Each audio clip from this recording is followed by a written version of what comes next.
야고보서 여러 주제가 있습니다. 그 말은 하나의 주제로 쓰기에는 어렵다는 거죠. 야고보서가 그런 책입니다. 야고보서는 특히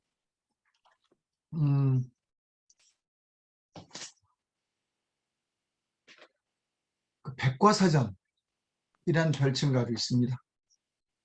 또한 우리 인생의 신앙의 매뉴얼 이런 또 부주제도 갖고 있고요.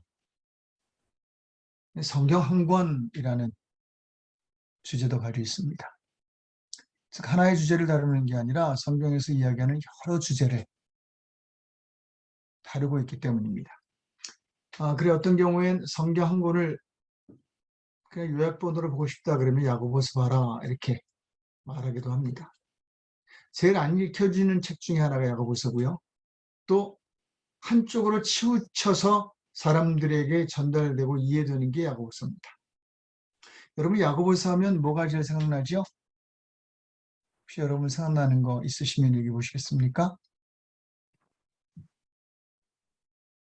이거 보세요. 이렇게 안 읽혀진 책입니다. 혹시 읽으신 분 중 야고보서는 이 얘기다. 혹시 그렇게 알고 계신 내용 있으실 텐데 있으신가요? 없으시군요. 말씀드리면 그거였어 라는 걸 텐데 야고보서 그러면 말만이 아니라 삶으로 믿음을 증명해야 돼. 행동 없는 믿음은 죽은 거야. 이게 야고보서에 나오는 말씀이고요. 정확히 말하면 2장에 나오는 말씀이고 이게 야고보서를 대변하고 있었습니다. 지금까지는요. 하지만 그게 되게 중요하나 그것은 그냥 one of them이에요. 야고보서의 여러 주제, 큰 주제를 놓고 여러 이야기를 하는데 그 중에 하나의 이야기입니다. 그런데 그게 오래전부터 많은 신앙인들에게 굉장히 강렬하게 묵상이 됐어요. 그 말은 그게 우리 삶의 제일 부족한 부분 아닌가라는 생각을 해봅니다. 하지만 그 외에도 성경의 요약본답게 참 여러 이야기를 다는 아니나 꽤 중요한 이야기들을 담고 있는 아주 짧지만 큰 책, 야고보서입니다. 영어로 제임스고요. 자, 야고보서 저자는 야고보입니다.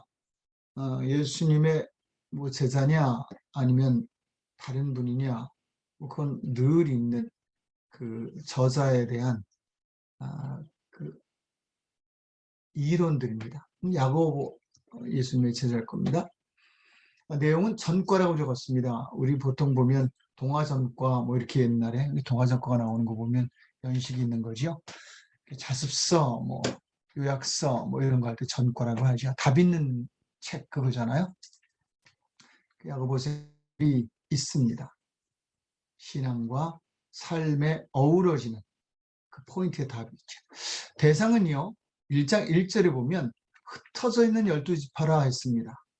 즉 야고보서답게 모두에게 어떤 경우에 처한 사람이든 간에 그들에게 쓴 책인 것이요. 그들에게 맞는 책이란 말도 되는 겁니다. 또 그들에게 필요한 말씀들이란 말도 되는 거죠. 그래 1장 1절에 흩어져 있다라는 말에서 모두를 의미하면서 또 하나는 크리스찬들이 당연히 흩어져 있거든요. 굉장한 능력이에요. 흩음의 이유는 여러 가지가 있습니다.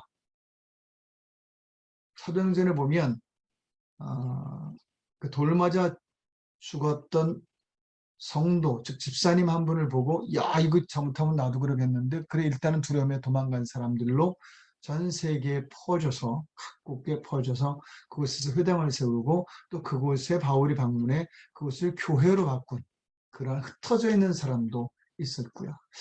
이 흩어져 있는 이라는 말에선 구약 때부터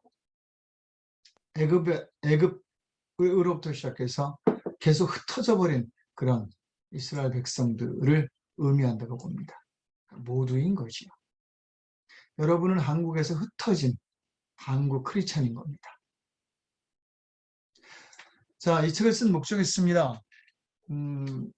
참 고민 많이 했는데 그 고민을 해결해 주는 본문이 1장에 있었습니다. 1장에서 가장 중히 쓰는 단어 중 하나가 어떤 성경엔 완전이라고 번역되어 있어요. 하지만 조금 좀 더 나아간 번역입니다. 즉 거기까지는 아닌데 그리고 그건 아닌데 그래서 아마 여러모로 그 의미가 그쪽으로 갈 수도 있기에 그쪽으로 가려는 거기에 최고 목적인 완전을 적었을 거고요.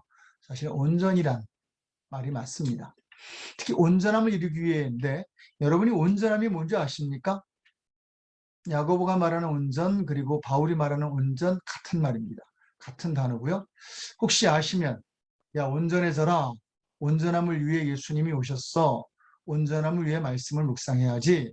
온전함 위해 신앙해. 뭐 이렇게 온전함에 대한 이야기를 특히 바울 서신에서부터 그 뒤에는 많이 씁니다.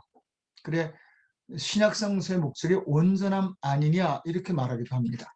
예, 어느 정도 맞습니다. 온전이 뭘까요? 한번 한 분이나 두 분 정도 들어볼까요? 여러분들이 알고 계신 온전? 원래 것을 그대로 보존하는 것. 원래 것을 보존하는 거. 예, 중요한 표현 중 하나입니다. 또 다른 분 계신가요? 안에서부터 차오르는 거로. 안에서부터 차오르는 거. 예, 다들 언어학적으로나 또 의미적으로 맞는 표현입니다. 거기에 그것을 조금 더 정확히 말하면 이렇게 표현합니다. 구비하여 온전한 그리스도인이 되게 하기 위해 이 책을 쓴다. 그랬거든요. 이렇게 온전한 건 뭔가 구비돼야 가능한 거거든요.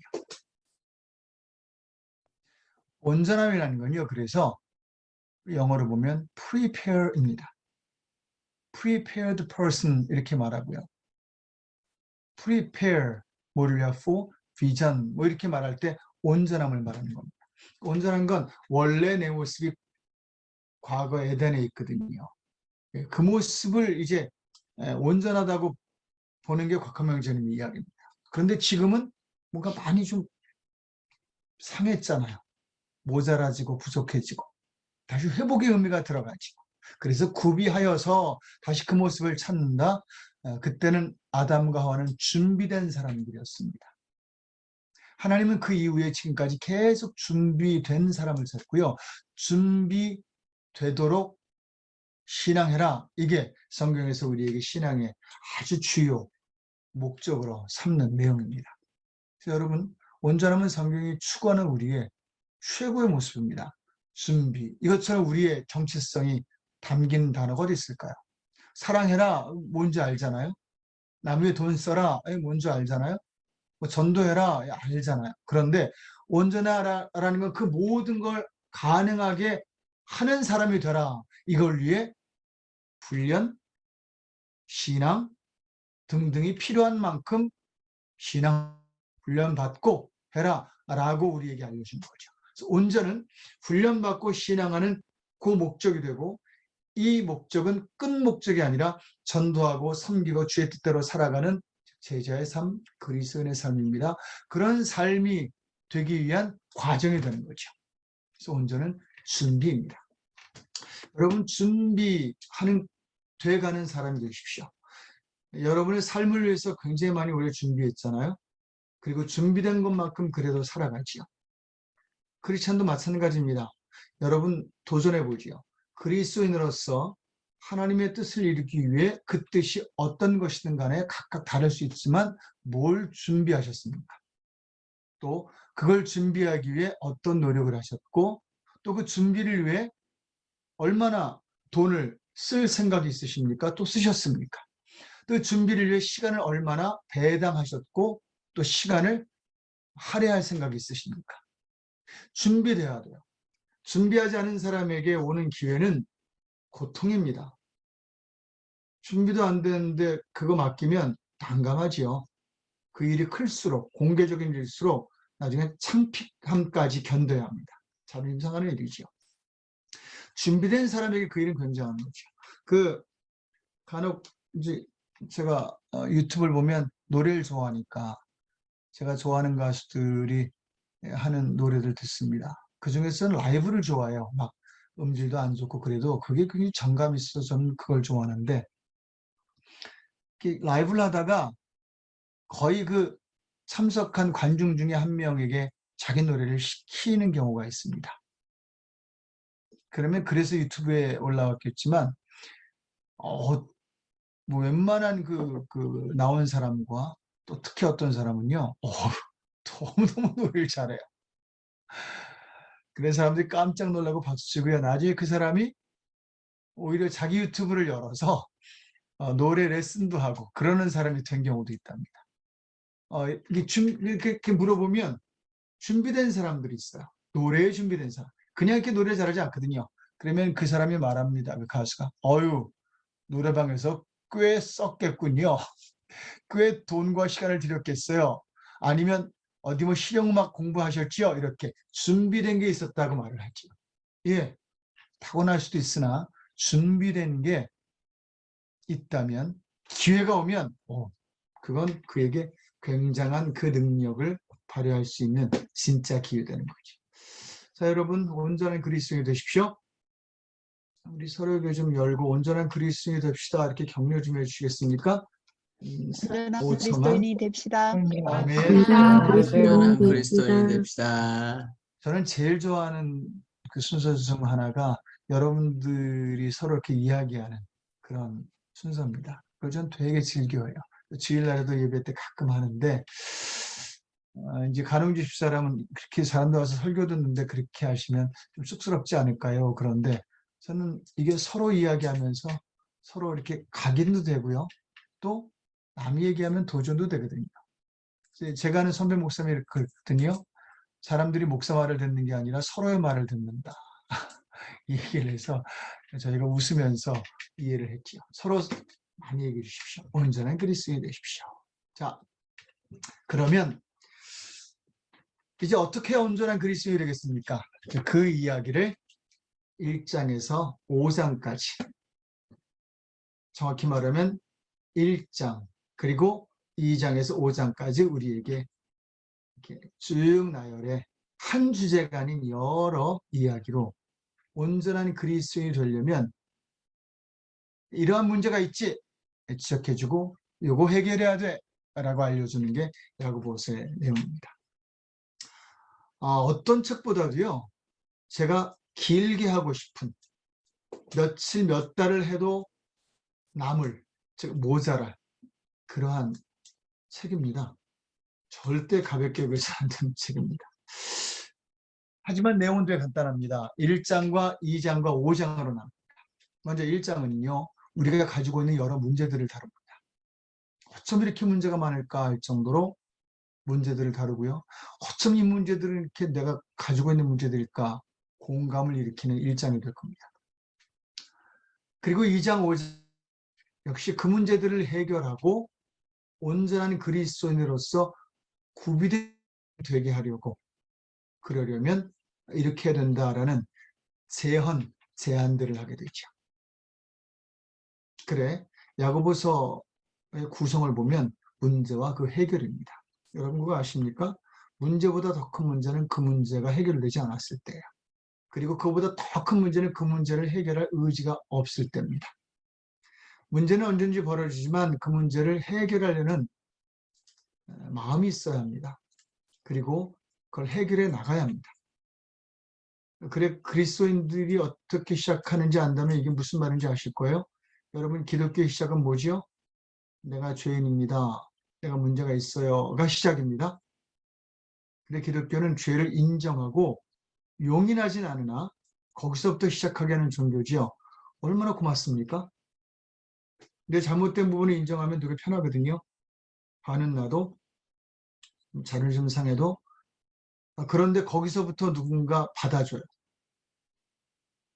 내가 붕 뜨지 않고도 사람과 만날 수 있습니다. 바닥부터. 그게 크리스찬이에요. 거기서부터 시작할 수 있는 게 기독교입니다. 고맙지요? 밝은 나를 찾기보다 잘 안 된 나를 찾아주는 게 예수님이거든요.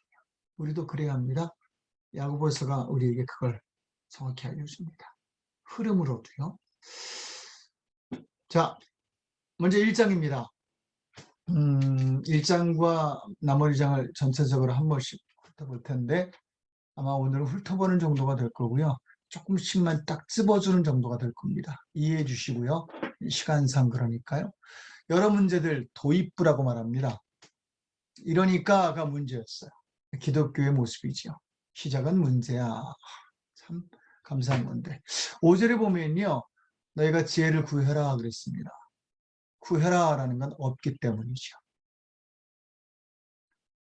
너희가 지혜가 없으니까 지혜를 구해라고 말하고 그곳에서 알려주는 게 생각이 없다는 거야. 즉 우리 생각이 다른 데로 가 있는 거죠. 하나님이 우리에게 품어라 하는 생각들이 있어요. 그 생각이 없다는 겁니다. 지혜란 게 뭡니까? 혹시 여러분 지혜란 단어의 뜻을 아십니까? 바울은 지혜와 지식을 한 패키지로 봤거든요. 아주 잘 본 겁니다. 잠언은 지혜책이라고 말할 정도로 지혜로워라, 지혜로워라 라고 말하는데 여러분 거기에 희한한 말이 있어요. 아버지에게 지혜를 배우고 어머니에게 지혜를 배우래요. 자, 여쭤봅니다. 부모님에게 배울 게 있나요? 신세대가? 아니요, 신세대가 배울 게 있어요? 그럼 뭘 배워요? 지식 배우나요? 예, 옛날엔 그런 감도 없지 않아 있었으나 사실은 여러분 잘하는 신세대는요, 구세대에게 배울 지식이 없습니다. 적어요. 그런데 철학에서도 또 신학에서도 윗사람, 노인들, 백발, 주름살 있는 사람, 우리가 답답히 여기는 부모에게 배울 게 있다고 말하는데 그게 공통적으로 지혜예요. 지혜가 뭔지 혹시 정의 내리실 수 있겠습니까?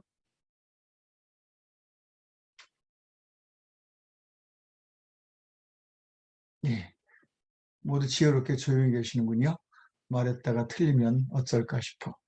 지혜란 건 가진 지식을 어떻게 활용하느냐의 방법을 이야기합니다. 어떻게 그걸 적용하나, 어떻게 그걸 쓰나이지요. 엄청난 지식을 가졌지만 그 지식을 어떻게 활용하나, 그래 어른들, 부모에게는 이 지혜가 있는 거예요. 이건 좀 세월이 쌓여야 많은 걸 경험하고 실패도 해보고 그런 사람에게 학습되는 게, 훈련되는 게 지혜입니다. 그래 바울은 지식만 말하지 않고 지혜도 말했습니다. 하나님의 뜻과 말씀이 굉장한데, 하늘의 것이 어마어마한데 쓸 줄 모르면 여러분 그처럼 답답한 일이 없습니다. 하나님이 어마어마한 지식과 돈 줬다, 능력 줬다, 근데 쓸 줄 몰라요. 그러면 지혜가 없는 겁니다. 지혜가 없다고 말해요. 이 말은 하나님이 우리에게 주신 그 많은 것들이 제대로 쓰이지 않고 있다는 말입니다. 이어 6절에서 8절은요.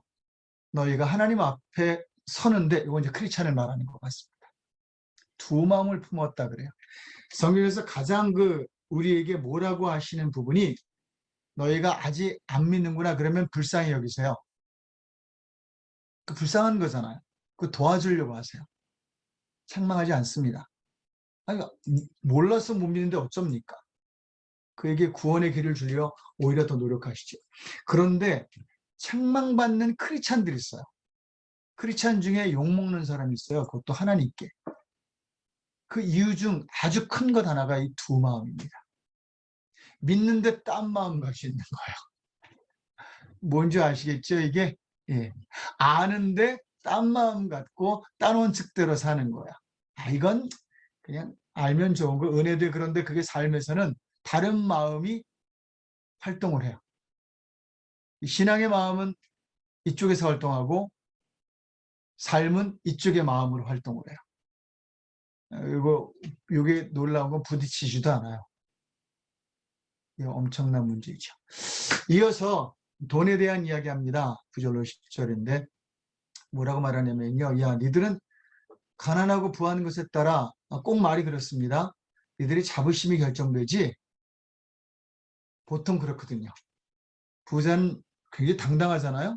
가난한 자는 부자 앞에 서면 더 낮아지거든요. 아니라는 거예요. 왜 너희가 돈에 따라 자부심과 심지어 나중에 또 나오지만 위아래가 결정되냐는 거예요. 심지어 그가 공동체 일원으로 받아들여지는 기준까지 되냐는 거죠. 야고보서가 되게 이걸 뭐라고 했어요? 이거는 부분 적었습니다. 왜냐면 돈이 중요한 걸 아니까요.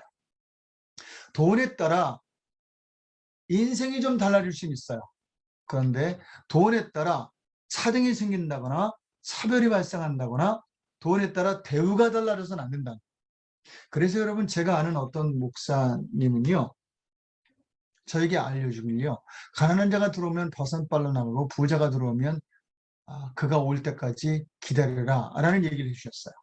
그래서 그분은요, 큰 교회 목사님이 신하셨는데 어느 날 장성이 왔다는 거야. 별 2개짜리인가가 기억은 안 나는데, 그럼 보통 저 같은 목사는요, 그냥 뛰어나가서 어이구 별 2개나 다셨어요. 그리고 어서 오십시오. 그리고 아마 인사를 했을 텐데, 그분이 왔는데요라고 그분의 부사관이 말하니까 예, 당회실로 올라오라고 그러세요. 이렇게 말하고 당회실로 가셨대요.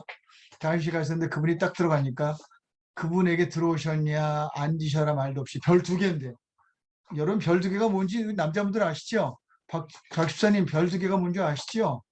그렇게 대우하면 안 되잖아요. 그분은 어디 가든지 일착 대우받는 분 아니에요? 그런데 거기 쓰셔서 그냥 앉으셔서 뭘 계속 하셨대요. 뭘 쓰고. 그리고 한 1분 지난다. 아유, 오셨군요. 앉으시지요. 이렇게 얘기를 시작했대요. 그 목사님이 저희 후배에게 얘기해 주신 거예요. 일부러 더 그랬다고요. 운영의 묘가 아니라 목사가 뭐 있다고 반기고 없다고 가벼이 여기는 건 목사로서 자격이 없습니다. 그래서 일부러 그래, 생활 태도도 그렇게 합니다. 그분이 그곳에서 나중에 장로님까지 되셨다는 그런 얘기가 있습니다. 저도 그럴 수 있는데 우리 교회는 그런 별이 안 와서 못하고 있네요. 자, 돈에 따라 여러분 자부심이 결정되면 안 됩니다. 그런데 그러고 있다는 거예요. 그죠? 12절 18절 이것 우리 일반적인 문제 중에 또 하나인데, 유혹입니다. 여러분, 우리 삶에 유혹이 늘 있지요? 있습니다. 유혹이 문제인가요? 아니요. 유혹의 반응의 문제입니다. 유혹은 반응에 따라 결정됩니다. 그런데 여기서 이렇게 말해요. 너희들은 욕심으로 반응한다. 그래, 엉뚱한 데서 구하는구나 그래요. 16절 18절에 하늘이 주는 건데 말이죠. 그리고 역시 또 우리 삶의 인간관계 문제이기도 하고요. 또한 모습이기도 한데 19절로 20절. 어떻게 넌 듣기는 더디하고 성내기는 속히 아니야. 아니. 예, 듣기는 더디하고 성내기는 속히 하라 이렇게 말해요. 그 말은 반대로 말하면 참 잘 안 듣고 그리고 무조건 그냥 그 부분에 반응하고 이걸 말하는 겁니다. 인간관계에서 좀 안 좋은 건데. 그리고 21절 27절 되게 중요한 부분으로 다루는 야고보서의 주제로 오해까지 하는 이야기지요. 말씀을 듣기만 하는 너희들 참 큰 문제다 말합니다. 요거 모두 내 얘기입니다. 자, 그리고 이러한 내 모습을 아주 정말 적나라하게 지적하면서 과연 우리가 이런 모습으로 하나님 뜻대로 살 수 있겠나를 질문합니다. 답은 힘들겠다이지요. 여러분, 이 안에서 여러분이 과연 몇 개나 있나 한번 보십시오. 몇 개나 있나. 예전에 이런 질문을 했는데 어떤 분이 꽤 되네요 이렇게 답하시더라고요. 되게 자존심 강한 표현이죠. 최소한 3개 이상은 될 것 같지요? 숫자로 표시하거나 그건 하지 않겠습니다. 마음에 담고 계시고. 자, 중요한 건 1장이 아닙니다. 그래요. 맞아요. 우리 모습이에요. 인정입니다. 인정하면 오히려 좀 쉽죠. 하지만 인정한다고 문제가 해결되는 건 아닙니다. 그죠? 네. 공부하다 보면 틀린 문제를 다시 풀지요, 선생님들이. 다시는 안 틀리게. 그거예요.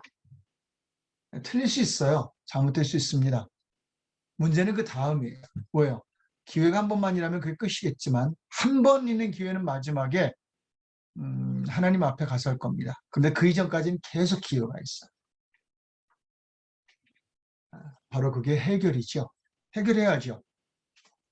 자, 그 문제들을 차분차분히 해결한다는 걸 여러분들이 아마 아시게 될 겁니다. 1장의 문제를 조금 순서는 차이가 있으나 여기저기 좀 늘어 적어 놓은 거 몇 개는 되나 그 문제를 해결하고 있는데 그 문제를 해결할 때 2장에서 차별의 문제를 다룹니다. 차별하면 안 돼. 또 2장에서 행동해야 돼. 되게 중요한 야고보서의 주제가 됩니다. 그리고 3장 말 잘해야 돼. 말은 안 하면 안 돼요. 잘해야 돼요. 여러분 크리스찬이 금욕의 종교가 아닙니다. 조절의 종교입니다. 무슨 말인지 이해되시죠? 옛날 우리 크리스찬들 중에는요. 금욕의 종교로 여기고 뭐든지 안 하는 것, 그 중에서도 세상의 즐거움을 전혀 즐거워하면 안 된다는 신앙으로 쓰셨어요. 그게 맞을까요? 어때요? 세상의 즐거움이 완전히 나하고 상관없어야 되나요? 아니에요. 즐거울 건 즐거워야 돼요. 예전에 어떤 분이 그러시더라고요. 아유, 목사님 재미없어 어떻게 사세요? 그래서 왜? 노래방도 못 가시고. 가요? 깜짝 놀라더라고요. 그 노래방 가서 왜 가면 안 돼요? 그걸 물어본 줄 몰라요. 가서 찬송가 하세요? 아니요, 가서 찬송가 안 합니다. 제가 좋아하는 옛 노래 하지요. 근데 또 그 얘기 하더라고요. 이어서. 근데 재밌어요? 그래서 왜요? 그랬더니 술 한 잔도 안 먹고 하는 노래가 재밌어요? 이렇게 얘기하시더라고요. 예. 사람들은 이게 아마 역으로 왔을 거예요. 옛날 크리스찬들은 이런 것에 답을 못해서 끊자. 금욕이다 했을 겁니다. 여러분 금욕할 건 있습니다. 그런데 그건 세상 사람도 마찬가지 같이 금욕해야 될 거예요. 안 할 뿐이죠. 그거 우리 해야 돼요. 그런데 우리는 조절의 문제입니다. 여러분 말을 줄이는 거지 지혜롭게 하는 거지 안 하는 건 아닙니다. 그래서 아유 참고 살아야지 내가 안 하고 살아 이러면 병됩니다. 4장 시기다툼 비방의 문제를 해결하는 거예요. 우리 삶의 문제 중에 가장 치열하게 작고 크게 오는 게 바로 이겁니다. 시기다툼 비방하는 거죠. 요거 비교해서 오는 거고요. 치우쳐서 오는 겁니다. 그리고 위아래가 우리 안에 자꾸 설정이 돼서 오는 거예요. 여기엔 부도 관계가 있습니다. 지시도 관계 있고요. 그래 이어서 썼는지 모르나 5장에 두 가지 문제를 다루며 이거 해결해야 되는데 그중 하나가 부에 대한 건데 정확히 말해서 부에 의한 교만이라고 표현합니다. 여러분 부는 교만을 가져옵니다. 이게 그렇게 돼 있어요. 가진 자는 교만하게 돼 있어요. 가졌는데 교만하지 않다면 굉장한 성인 같은 사람입니다. 여러분은 이 교만이 없지요? 오에 의한 교만이 없지요? 예. 뭐 교만할 만큼 갖지 않으셨으니까 교만할 리가 없겠지요. 그런데 한번 여쭤봅니다. 진짜 가지면 교만 안 할 수 있겠나요? 이 답은 모르지요. 많은 분들이 한번 진짜 그걸 경험해보고 나 혼자 결정해보고 싶다 그래서 구해보고 싶다라는 분도 있는데 쉽진 않습니다. 그래서 어떤 분은 하나님이 크리스찬들에게 이 교만을 방지하기 위해 부도 적당히 주려고 하신다라는 말을 성경에서 찾아냅니다. 있긴 합니다. 그 말 중 혹시 기억나는 거 있으세요? 적당함에 부의 원리가 있어요. 참 좋은 겁니다. 적당함이. 이런 말이 있습니다. 하나님 저에게 더 주지도 마세요. 덜 주지도 마세요. 더 주면 교만할까 딱 써 있고요. 덜 주시면 원망할까 합니다. 적당함이 우리의 기도 부에 대한 목표고 기도일 수 있겠습니다. 그런데 더 많아질 때 그걸로 더 쓰라고 주시고 더 나누라고 주시는 건데 그때 이제 교만과 싸우긴 하셔야 합니다. 자, 5장 마지막 부분 보면 역시 크리스찬의 가장 중요한 부분의 문제죠. 다른 일을 돌아보지 않는 문제. 이거 해결해라 라고 말합니다. 거의 성경 전체 얘기죠. 그죠? 네, 성경을 한 권 요약한 것 같습니다. 자, 자세히 볼 수는 없으나 그러면 이 나의 문제들을 한번 하나씩 짚어보죠. 먼저 2장 1절 13절의 차별의 문제입니다. 야고보는 차별을 제일 먼저 이야기했어요. 아마 모든 인간관계 중에 이거 해결되지 않으면 나머지는 해결할 수 없는 문제이기에 이걸 제일 먼저 문제시한 것도 같습니다. 그리고 이게 해결돼야 나머지도 해결되고 또 해결의 기미가 있다고 본 것 같아요. 뭐 의견마다 다르나 그게 바로 차별의 문제입니다. 너희가 서로 차별하는구나 이렇게 쓰는데 차별은요 공동체를 파괴하는 가장 큰 힘입니다. 여러분 보시다 보면 이 힘이란 단어가 계속 반복될 겁니다. 야고보서가 다루는 이 몇 개의 문제는요 전부 굉장한 파워력을 가진 힘을 가진 문제들입니다. 이게 해결되지 않으면 나 그리고 나 너 그리고 나 너와 우리가 존속할 수도 없고요. 계속 깨져나가고요. 계속 불행할 겁니다. 거기에 신앙인으로서 교회로서 이 문제가 해결되지 않는다면 여러분 그 교회는 비전은커녕 겨우 유지하는데 정치적인 능력밖에는 아니면 제도적으로 확립되는 것밖에는 방법이 없을 겁니다. 공동체를 파괴하는 힘이고요. 이 차별을 이제 원어적으로 봤더니 서열을 세우는 거예요. 여러분 성경에서 서열이 성경적입니까? 비성경적입니까? 차등인데 정확히 말하면 비성서적입니다. 성경은 평등을 말해요. 평균을 말합니다. 평등하게 살다가 그걸 평균 삼아서 하나님 앞에 판단받을 겁니다. 하나님 앞에 가면 많이 가져서 많이 알아서 많이 일한 사람과 적게 가져서 적게 일한 사람과 평균 점수가 비슷할 수 있다는 거예요. 한 일에 차등은 있어 우리요. 이해되시죠? 그런 의미에서 그건 보시나 사람을 서열 세우진 않습니다.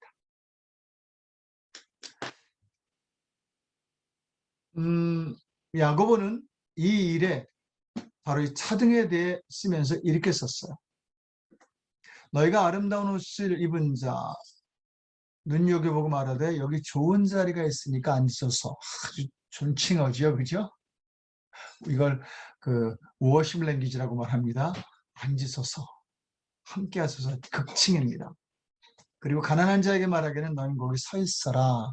아니면 내 발등상에 앉아라. 우리에게 도전합니다. 공동체에게 말합니다. 넌 누구 옆에 앉을 거냐? 또 누굴 네 옆에 앉힐 거냐? 이 말은요. 정말 눈물 나는 말입니다. 여러분 이 세 사람 중에 어디에 속합니까? 각각 속할 텐데 어딘가 가면 좋은 자리에 초대되는 사람, 발등상 아래 하대되는 사람 될 수 있고요. 또 여러분 자체도 여러분 옆자리에 누구 앉히고 싶은가요? 다 보진 않고 누가 보는데 잠깐 보고 소리만 좀 들었는데 스카이 캐슬이라는 유명한 우리 드라마가 있었죠? 오래전에. 거기 보면 그 스카이 캐슬에 누가 들어오느냐, 얼마나 누가 교양이 있느냐, 갖기 위해서 자식들에게 그 모습을 보이면서 맹모 삼천지기라고 그 환경에서 그러니까 네가 좋은 데 들어가야 돼. 그래서 굉장히 높은 위치에 가야 돼. 이걸 계속 주관하죠. 왜냐하면 그 사람이 좋은 자리로 초대될 수 있는 게 세상이거든요. 주님 말씀합니다. 아니라고요. 이 문제를 해결해야 합니다. 두 번째입니다. 행동의 문제인데 야고보서에서 사실 제일 많이 두드러진 누구나 알고 있는 부분이고 역시 야고보서에서 제가 보기에 제일 중요한 주제입니다. 행동이라는 게 어떤 능력이 있냐면요. 특히 이곳에서 쓴 행동은 성경의 행동이라는 원어가 몇 개 됩니다. 그 중에 바울과 야고보가 쓴 행동이 같아요. 일상적으로 야, 밥 먹어, 운동해 이런 행동이 있고 여기에 써있는 행동이 있습니다. 이 행동은요. 굉장한 능력인데 나 말고 남을 꾸며주는 능력이라는 행동입니다. 나 꾸밀 수 있잖아요. 그죠? 거기에 많은 게 소요되지요. 또 많은 게 또 지불되지요. 그걸 남에게 하라는 거야. 그래서 그를 꾸며주는 거죠. 근데 그 능력이 회복돼야 된다는 겁니다. 이게 없다는 겁니다. 해결하라는 거죠. 여러분 그거 아십니까? 내 믿음을 내가 증명하려고 그래요. 못 증명해요. 내 믿음은 남이 증명해 주는 겁니다. 그런데 남이 내 믿음을 뭘 보고 증명해 줍니까? 아, 저 사람 믿음 좋아. 성경 66권 외운다고요? 아니요. 여러분 성경 66권 외운다는 사람은 신학생들 속에서도요. 죄송합니다. 왜 저래? 이런 대상이 돼요. 제가 신학생 때 우리 학교에 성경 한 권을 외우는 사람이 있다고 들었어요. 근데 가까이 하지 않았어요. 물들까 봐. 신학생들이요. 쟤 왜 저래? 저거 하려고 얼마나 많은 시간을 들인 거야? 이렇게. 외우는 거 좋지요. 머리가 좋아서 그럴 수도 있고요. 그런데 사실은 거기에서 증명되지 않습니다. 내 믿음을 남이 증명해 준다면 믿음 좋아! 라는 건 제 행동이에요. 제가 어떻게 말하고 어떻게 돈 쓰고 어떻게 남을 대하냐. 바로 여기서 말하는 남을 꾸며주는 행동으로 더 판단돼요. 나만을 위해서 하는 행동으로 절대 내 믿음 증명 안 해줍니다. 믿음 없다고 봐요. 말이 그런 거예요. 제 엉망이야. 제 지만 위에 살잖아. 믿음 없다는 말이에요. 잘못됐단 말이죠. 그런데 이 행동, 여기서 말하는 이 행동이 그들이 우리를 증명해 준 유일한 증명 방법 아닐까 생각합니다. 야고보는 그렇게 말합니다. 2장 26절에 영혼이 없는 몸이 죽은 것 같이 행함이 없는 믿음은 죽은 거다. 굉장한 서사적인 대서사시라고 말하는 표현입니다. 성경에서 가장 유명한 말 중 아마 3위 안에 들 겁니다. 그 3위가 뭔지 모르겠지만 각각 치더라도 그 각각 3위 안에 이 말이 꼭 들어갈 겁니다. 영혼 없는 몸이 죽은 것 같이 행함 없는 믿음은 죽은 거다. 아주 충격적인 말이고요. 돌아가신 저희 장인 어른께서 늘 절 처음 봤을 때부터 볼 때마다 거의 안 빠르신 말씀 중 하나가 이 말이었어요. 영혼 없는 몸이 죽은 몸이야. 이렇게. 영혼 없는 몸이 죽은 것 같이 행함 없는 믿음이 죽은 거야. 이렇게 말씀하셨어요. 지금도 그 아주 까랑까랑한 목소리가 이렇게 울립니다. 여러분, 깜짝 놀란 게 뭔 줄 아세요? 믿음이 죽은 믿음이 있다는 거예요. 여러분, 이거 놀랄 말 아닙니까? 전 깜짝 놀랐거든요.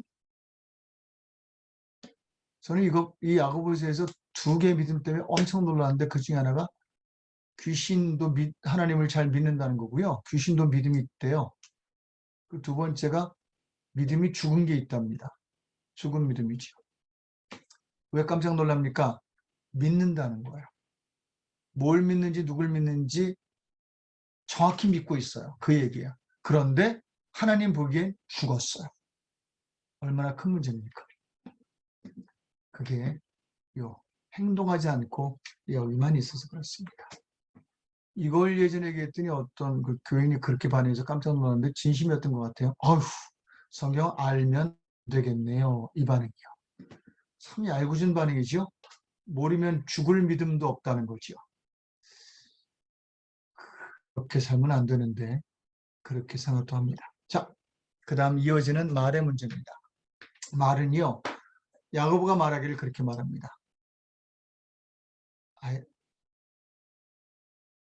이렇게 말합니다. 5장 12절에 진실을 왜곡할 수 있는 게 말이다 라고요. 여러분, 진실, 실상, 사실은 누군가의 말로 뒤집어질 수 있어요. 요새 유튜브로 말미암아 정치적인 이야기들이 엄청 홍수로 밀려오죠.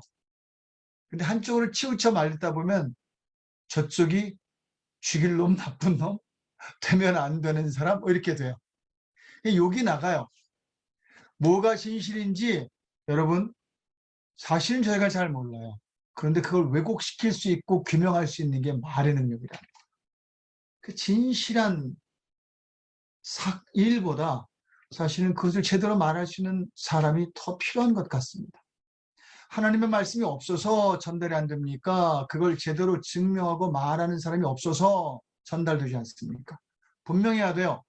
말씀이 없어서 전달되지 않는 게 아니라 말씀이 있지만 그걸 왜곡하는 사람들 때문에 전달돼도 잘못 전달돼요. 목사가 참 중요한 게 여러분 교회 있는 목사님들을 위해서 기도해 주세요. 그분들이 공부하고 고민하고 제대로 진실을 규명할 수 있는 말들을 할 수 있게요. 정말 기도해 주셔야 돼요. 가서 좀 잘못된 거 막 공개적으로 챙기시고요. 목사에게 잘못 전한 걸 공개해서 찝어주면 제일 창피한 겁니다. 제일 무능한 거고요. 그런데 그건 지혜롭게 하시되 기도해 주세요. 그리고 여러분도 진실을 결정할 수 있는, 제대로 규명할 수 있는 말을 할 수 있는 사람이 되십시오. 왜냐하면 이 말은요, 야고보서가 말하기를 혀와 키에 능력이 있다고 봐요. 진짜 작거든요. 언제든지 쉽게 하거든요. 그런데 그게 마치 키와 같아서요. 혀는 죄송합니다. 작은 불과 키와 같다 그랬어요. 죄송합니다. 그 작은 불과 키가 배를 움직이고 어마어마한 산의 불을 낼 수도 있다는 거죠.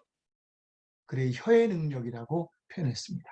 자, 이곳에서 말합니다. 제발 샘이 한 구멍으로 어찌 단물과 쓴물을 내겠느냐? 그런데 우리만 가능해요. 그게. 우리 입에서 단물 쓴물 다 냅니다. 그러지 말라는 겁니다. 그리고 이어서 시기 다툼 비방의 문제를 다룹니다. 이건 어떤 능력이냐면요. 동거와 연합을 막습니다. 함께하는 걸 파괴해요. 연합, 즉 함께 일하는 걸 파괴합니다. 함께 거하는 것과 교제지요. 즐거움과 행복을 파괴하는 거예요. 함께 일하는 거, 의미지요. 굉장한 보람이지요. 비전을 말하면 더 큰 거지요. 이걸 파괴해요. 이걸 막습니다. 그래 악한 일이 우리 속에 제일 많이 일으키는 것 중 하나가 요겁니다. 이 다툼 비방하는 거예요. 아마 서열로 줄 세워서 그럴 수도 있고요. 누군가의 말 때문에 상처가 되고 줄 수도 있어서 그렇고요. 부의 문제가 차별이 있을 수도 있고요. 등등 있지만 어떤 걸 통해서든 악한 영은요. 시기 다툼 비방을 주는데 야고보서가 말하기를 이 다툼의 근원이 있다 그래요. 그 다툼의 근원을 정욕이라고 봤습니다. 이 정욕이 뭔지 아십니까? 한글로 번역 때문에 정욕 그러면 성적인 표현으로 생각되잖아요. 아니요, 포함하겠죠? 그런데 그거보다는 그 my desire 그거예요. 내 욕심을 의미합니다. 좋은 거 말고요. 이거 내 거 이거 돼야 돼. 내 말 들어야 돼. 이거 내게 우선 돼야 돼. 뭐 이러는 거예요. 나 충족시켜야 돼. 나 바라봐줘야 돼. 여러분 오늘날 교회에서 가장 큰 문제가 크게 두 개입니다. 하나는 겉으로 드러나기엔 돈 문제고요. 그 지도자들이 돈에 걸리면 굉장히 많이 어려움을 겪죠. 그건 당연히 걸려야 합니다. 두 번째가 뭔지 아세요? 인정이에요. 이건 성도들의 문제입니다. 왜 나 인정 안 해줘? 그 집사 장로 이것도 인정의 부분에 들어가요. 그리고 인정 안 해주면 그걸로 부딪히고요. 그걸로 비방하거나 다툼이 일어나서 깨어집니다. 그래서 교회가 가장 많이 깨어지는 두 가지 이유가 딱 이 두 개예요. 돈의 잘못된 운영과 지도자의 문제겠죠. 그리고 평신도들의 인정의 문제예요. 여러분 교회 가서 인정받으려고 섬기려고 해야죠. 교회까지 갔는데 죄인 주제에 왜 인정을 받아요? 죄인으로 간 거잖아요. 그 의인 되려고 노력을 해야지 죄인이 인정 못 받는 거 당연하지 않아요? 죄졌으니까 스스로 무릎 꿇어야죠. 그게 없어요. 근데 세상의 기준 부가 있느냐 지식이 있느냐 내가 더 뭐 잘 서열이 높으냐 어느 교회 와서도 적용을 하려고 그래요. 절대 안 됩니다. 그러면 하나님의 교회가 동거도 연합도 못합니다. 악한 영이 이 무기로요. 많은 교회들을 동거도 연합도 못하게 만들어요. 그래서 교회들이 겨우 1년 내내 유지하는 게 거의 힘을 쓰고 기를 써서 하는 모습 중 하나입니다. 저는 그게 제일 슬퍼요. 목사도 교인들을 계속 이렇게 건수하고 뭐 부딪히면 또 화해시키고 또 문제 있으면 이거 하느라고 12개월 가는 걸 저는 정말 아니라고 봅니다. 부분이 있을 수 있겠지요. 부부도 싸우는데 해결해야죠. 그런데 이거 인정에 의해서만 움직이고 인정 욕구를 자기가 충족받는 걸 교회로 삼는다. 여러분 교회 맞아요. 한 부분의 역할은 맞지만 교회의 최대 역할은 아닙니다. 교회 동거와 연합을 깨트리는 건데 고민하셔야 합니다. 여러분 교회는 죄인으로서 가서 인정받으려고 하지 마시고 오히려 낮은 자세에서 다른 사람을 대하고요. 인정받기보다 오히려 섬기려는 자세가 있어야 합니다. 그러면서 야고보는 이렇게 말합니다. 4장 12절에. 야, 재판관이 너냐? 하나님인데 너 왜 다른 사람을 재판해? 네가 입법자야? 하나님이 입법자잖아요. 바이블이 어디서 왔어요? 하나님께로부터 온 거잖아요. 그분이 구원도 멸하기도 하는 건데 왜 네가 사람을 함부로 멸해? 왜 함부로 판단해? 이렇게 말하는 거죠. 아주 이 부분에 있어서는 일가를 한 것 같아요. 그 당시에도 초대교회인데 이런 문제가 있었습니다. 뭐 10년, 20년 된 교회들은 이런 문제가 반드시 일어나죠. 5장입니다. 5장에 부에 대한 문제를 다룹니다. 교회의 또 다른 문제고 사람들의 큰 문제인데 여러분 이 부는요. 공동체를 정말 살리는 능력이 있습니다. 교회가 크면 큰일합니다. 왜요? 돈 때문이에요. 그리고 많은 사람들 때문입니다. 공동체는 다뤘잖아요. 돈을 다루는 거예요. 교회는 돈이 되게 중요한 곳입니다. 선교사를 위해 교회를 위해 돈이 필요한 것이라 하나님이 오래전에 세금을 먹여놓으셨어요. 그 11조예요. 교회가 운영되면 한 나라거든요. 한 나라처럼 운영되는데 거기에 돈은 비즈니스로 벌 수 없잖아요. 비즈니스 금하셨거든요. 비즈니스 할 수가 없어요. 영적인 일을 해야죠. 비전을 위해서 선포하고 훈련하고 그런 사람으로 살아가도록 도와야죠. 멀리 있는 사람 가끔 돕기도 합니다. 영적인 일하는 사람들이요. 이게 교회 역할이거든요. 그러려면 돈이 필요하죠. 그래 하나님이 알아서 헌금해 이러지 않으셨어요. 야 10분의 1을 내 이렇게 하셨죠. 그리고 심지어 10분의 1에 하나님이 법을 몇 개 걸어놓으셨어요. 조건을 걸어놓으셨는데 10분의 1을 내는 사람을 내가 더 부하게 해줄 거야. 웃긴 얘기지만 정확한 얘기예요. 왜? 많이 낼 수 있으니까 더 많이 주면 더 많이 낼 거 아니에요. 정확히 내는 사람이라. 그럼 더 줄 수 있는 거예요. 왜요? 그게 있어야 교회가 돌아가고 영적인 일이 가능하니까요. 지금 뭐 목사들이 레위인이냐 아니냐 이거 가지고 말이 많아요.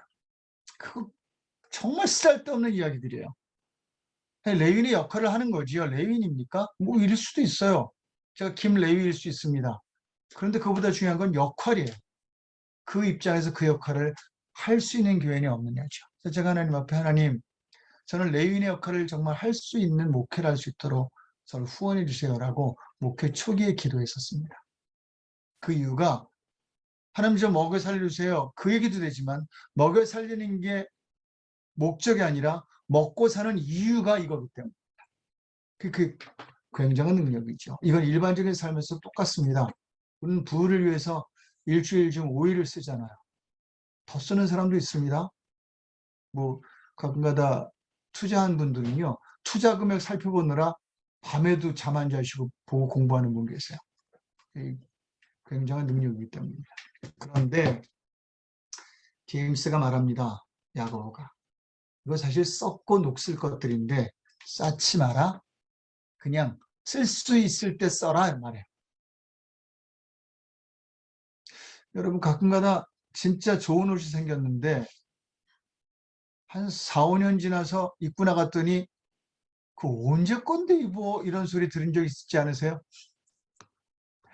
4, 5년 전에 진짜 좋은 옷이고 패션도 끝내줬는데 지나고 났더니 완전히 너무 아끼다가 정말 버리게 되는.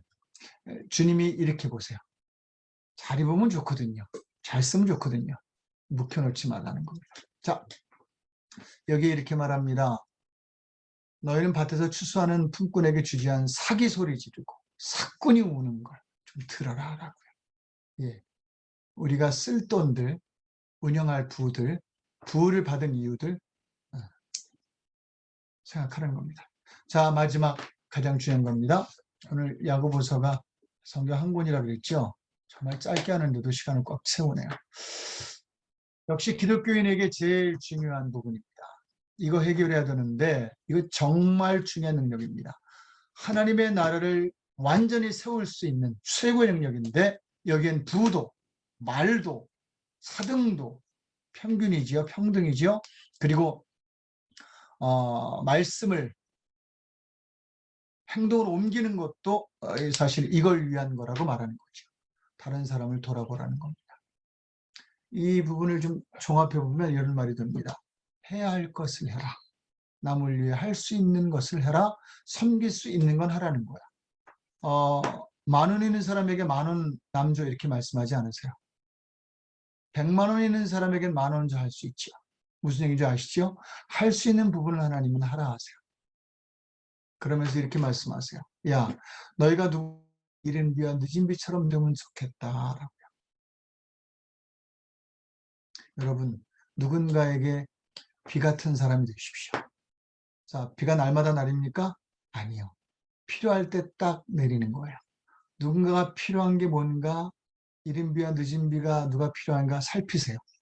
그리고 그에게 그때 그 비를 내려주세요. 결론입니다. 함께 읽도록 하죠.